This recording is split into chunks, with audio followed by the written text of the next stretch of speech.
please do it now. Because at that point then you can take, when you're out in the field and going to see customers, you can copy these recipes over to their account numbers and their pricing will get plugged into it. So you can go to your customers and show them in real time how much these cost for them, which is really, really awesome. So this is kind of a fun one to showcase here for you. So first I'm going to load the chamber up here, and I'm using applewood, but you can use whatever you like. We have done this and with a much smaller scale for customers and asked them to use a brandy snifter or a wine glass, because if the bartender does this at the bar and walks through the restaurant with a globe full of smoke and drops it in front of somebody and lifts it up and it comes out like this, that takes a very simple Devonshire brownie and really elevates it to the next level. So in this case, I'm going to kind of take this little fella here. I'm going to toast it first with a couple of marshmallows. So I'm going to use our torch on this, but honestly, I'm gonna be totally honest with you guys here. I prefer doing this in the oven, and the reason I prefer doing it in the oven is our torches are very high octane, and I can't get a nice toast on it. So the ones you guys are trying today is going to come out of the oven, but that's harder for me to do right here. So we're going to give it a nice little toast.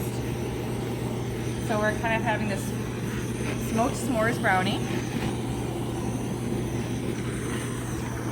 Something you should easily be able to demonstrate in front of a customer. So once we get that done, we'll put it under something with glass, right? Make sure you do that on metal, right? Metal. Ooh, I'm looking up too much. Okay.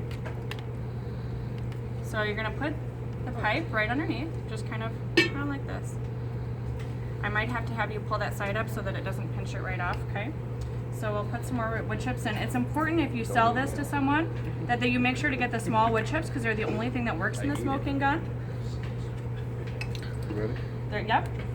There's a fan built in. Make sure when you light this, you only light it with a lighter. If you try to light it with a torch, you'll ruin it, okay? Okay, so we hold it like this, and this is where, if we're going through a restaurant, we walk through the dining room like this. When you pull it up in front of a customer, the smoke almost stays in the top, right? So now we can feel it a little bit more if it's something smaller. And off you go like this, and see how it kind of stays here. And now we presented our customer with this really, really cool smoked product, okay? It's exactly like the smoked brownies in the magazine, but it's more accessible. It's easy. It's one of our Devonshire products. It's using our CES guide and just kind of giving them a new take on an old classic. So